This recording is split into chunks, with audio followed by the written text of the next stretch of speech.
What's going on, everybody? It's your boy Zamboni. I am an herbalist and astrologer, and it is time to talk about the astrology of the week ahead. Thank you so much for being here. Thank you for sending this to a friend. Thank you for liking, comment, sharing. Thank you for sending me a tip via Venmo, Cash App, PayPal. Thank you for joining on Patreon for a monthly donation. Thank you so much for making this whole thing possible. Thank you, thank you. Let's talk about the astrology of the week ahead. So, this week, it is Virgo week. Hi, happy birthday, Virgo. Happy birthday to you. We've got the sun moving into Virgo this week, sun moving out of Leo. Now, typically, I don't necessarily like the sun moving out of Leo because the sun is going to be, the sun is at home in Leo and is very strong there. But the sun moving into Virgo means that the sun is going to be away from an opposition to Saturn. And so this is pretty dope. The sun in Leo this year has had some trouble in doing the sun things and shining as brightly as one might like because of the obstacles presented by Saturn. As the sun moves into Virgo, then we get to sort of move into, and I actually like the sun in Virgo a lot. Virgo can be a little bit on the neurotic side. Virgo can, and I've really been feeling that recently, especially with Mars there, and Mercury is there as well. Last week we had a Mercury-Mars conjunction there. And so I don't know about you, but I've been super feeling the neurosis, especially around like all the little tasks that I have to accomplish, all the things that need to be done. I've been sort of like freaking out about that.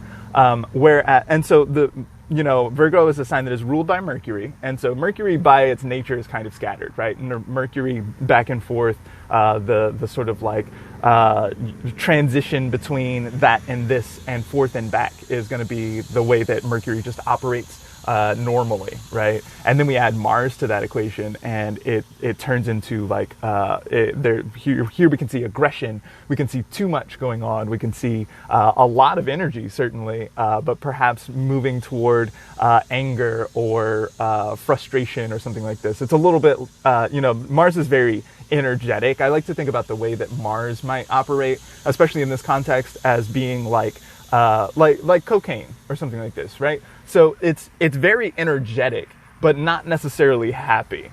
You know what I'm saying? So that's kind of like the like nervous energy that we've got going on here. Like there's a lot of like push on it. As the sun moves into this area of sky, then things become a little less manic.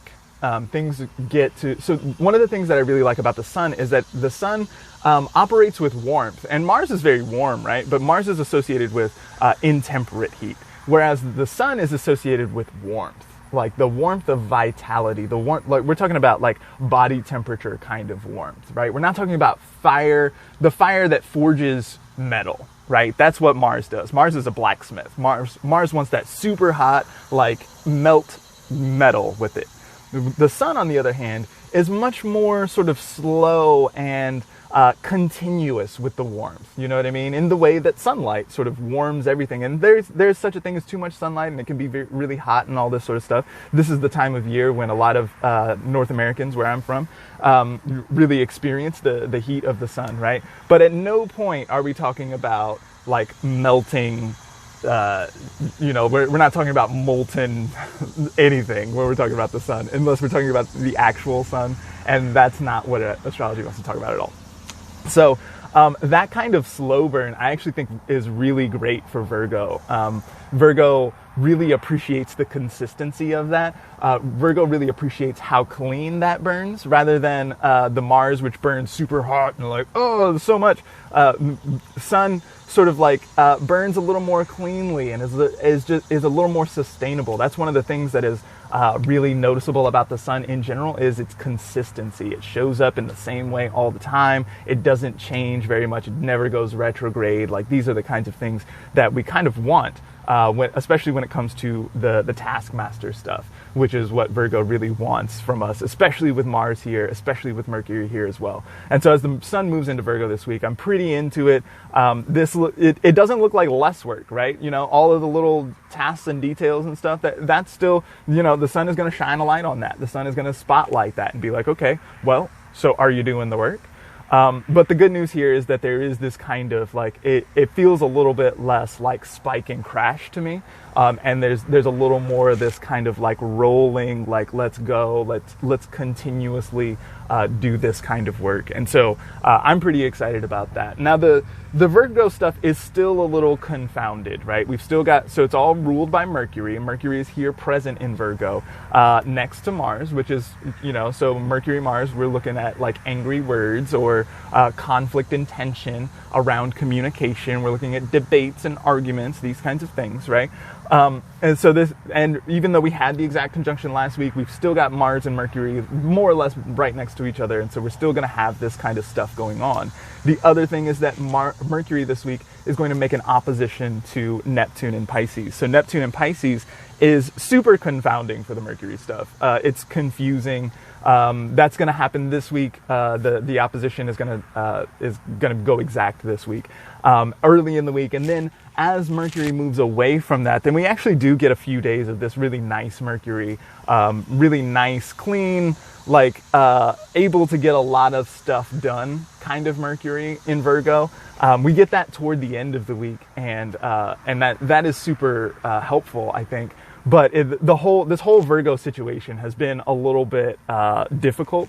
This past time, this past sort of season of Virgo, we're already in the Virgo season even while the sun was still in Leo, because we had Venus there for a while. We had a Venus-Mars conjunction. Now we've got the Mercury-Mars conjunction. We've still got Mars here. The sun is going to conjoin Mars. The sun is actually going to conjoin Mars in Libra a little later, but we've got a lot of emphasis on this Virgo stuff right now. And Virgo has had a hard time with that opposition from Neptune and Pisces. Virgo wants to put all the stuff into the boxes, and Neptune's like, there are no boxes.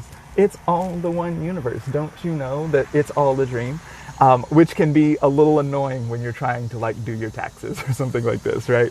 Which is what Virgo likes to do. So we're definitely going to be sort of engaging with that this week.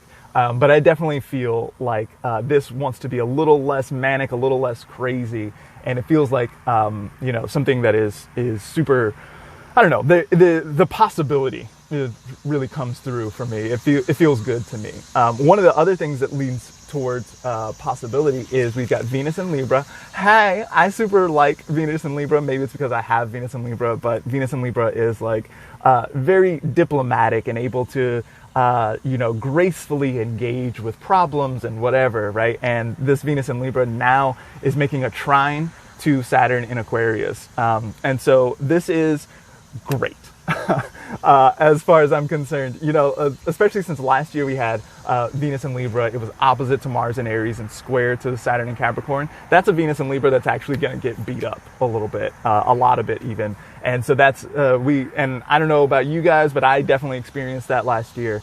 I can tell you some stories later perhaps, but this year we've got Venus trine to Saturn, and a trine is much more helpful. This is foundational. This is supportive. This wants to help.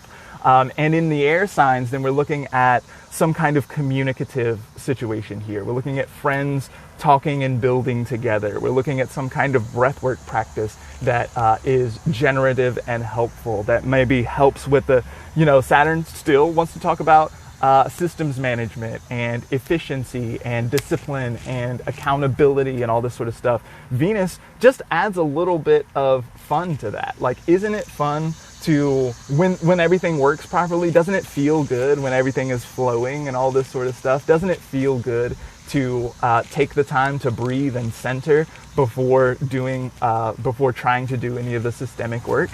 This is a little bit what we get here, and I'm really excited about it. I think that it's great. There's some nice elections around this. Check out the electional report, which is available online via Patreon or on my website. There's some really nice stuff here. I'm super about this Venus, Venus trine Saturn. I like a nice Venus Saturn, Saturn is exalted in Libra. And so this sort of speaks to the way that these two can work together really cooperatively in this moment. And so we have some nice strong themes around cooperation, especially since there's so much to be done when we think about all the stuff that's going on in Virgo, all of the confusion that can result from that, and the need to sort of communicate effectively around this. Now is a really good time to look toward partnerships, cooperation, teamwork. This is a really good time to build a team and sort of become more cohesive with that unit, so as to move on and do great things with whatever it is that you want to do. This is really good team building, Scott. So thank you so much for being here. There's so much more going on. I don't have time to talk about all of it. Make sure and check out the written posts that I do throughout the week.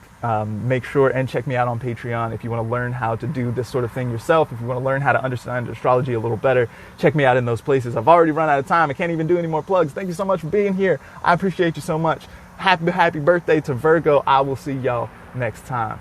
Bye.